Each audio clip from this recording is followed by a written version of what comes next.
Hello viewers, this is the BMW M6 and as you can see, it's not really a standard M6, but let's check it out and possibly see if this is probably better than having the BMW M4. Guys, we are on the inside now, the interior of this beautiful M6, and I'd like to just start off by saying that this to me is slightly just a glorified 6 Series, other than like some carbon fiber that you can see the weave, which is actually really nice inside of here. You get some carbon fiber around, not much though, not as much as what you'd expect to see, but there is some carbon fiber. You get your M badge right here on the steering wheel. There's some very nice flappy pedals. I can't lie, these flappy pedals are very nice inside of here, and there's not much complaint. At the end of the day, it still is a very nice luxurious 6 Series and one of the top models other than the 7 Series of the time. And so the car inside feels very comfortable, but like I say, it just does feel like a 650i or a 640i. You wouldn't really feel the difference inside. It all comes outside, and with the exhaust or the engine note is where you'll actually see the difference of the car. And so now you'll see here, we can look at the gauges in the front where it goes up to 330, which is insane.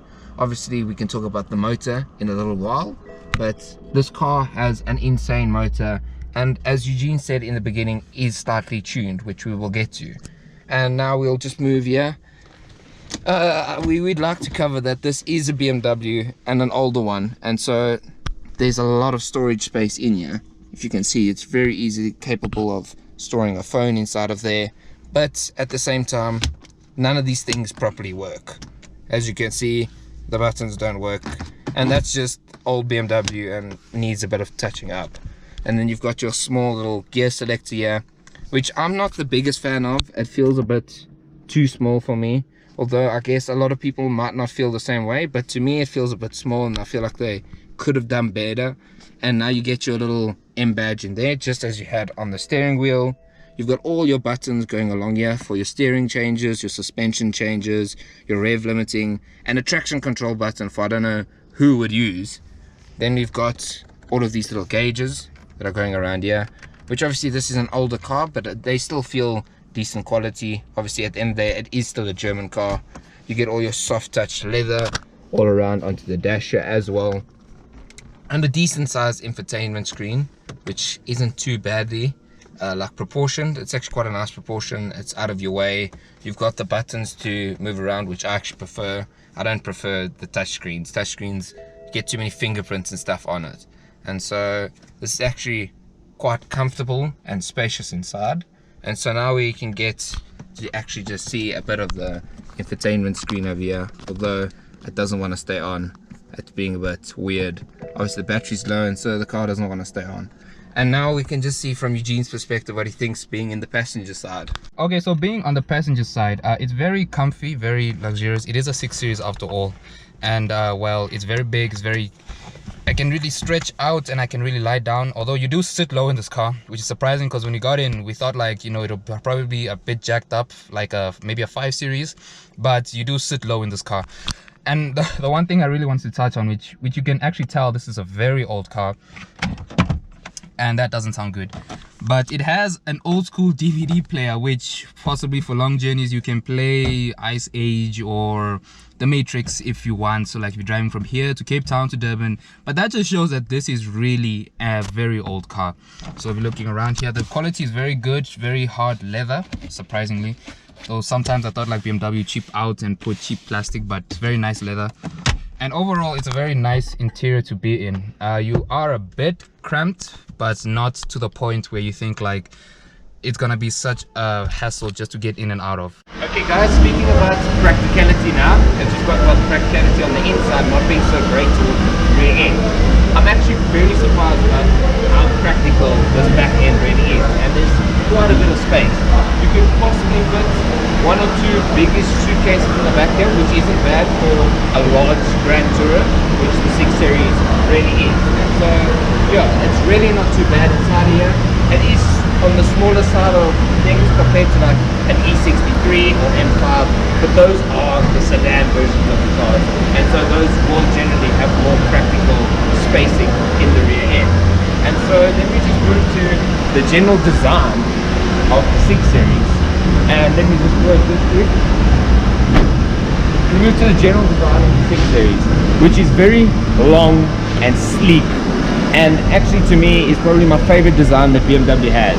This and the 8 Series, which was the follow-up of this car, this being the last generation of the 6 Series and the top of the range of the 6 Series, the M6. And so to me this is possibly my favorite design. It's low, it's wide, enormous tires, and it's just menacing in every way, which I actually really prefer.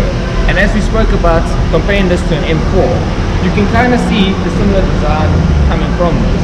You see a similar lining going along the side of the doors, similar to that of the M4. But in my opinion, I take this over an M4 every day, especially considering the price compared to the prices of M4. So underneath the bonnet of this massive beast is a 4.4 liter twin turbo V8 producing around 560 horsepower and around 600 newton-meters of torque.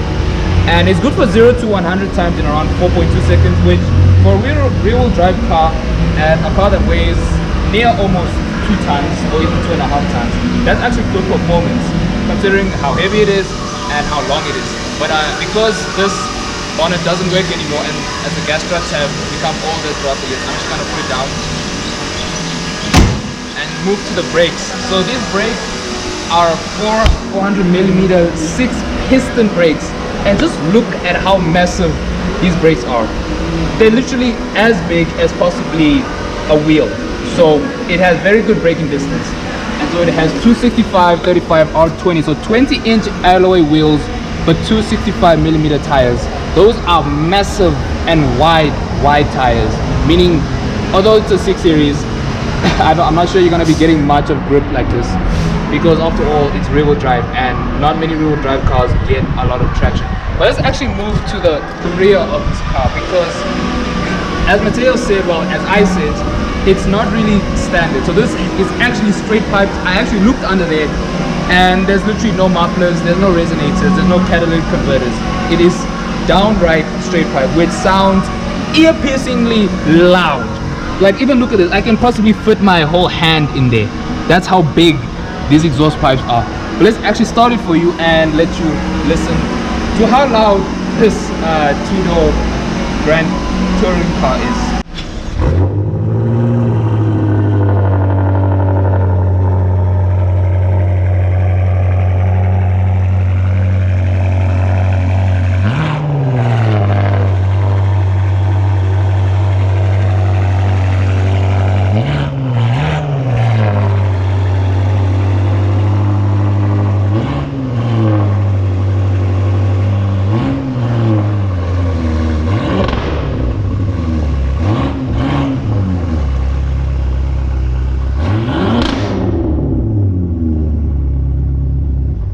So as you heard this magnificent beast, it's not standard.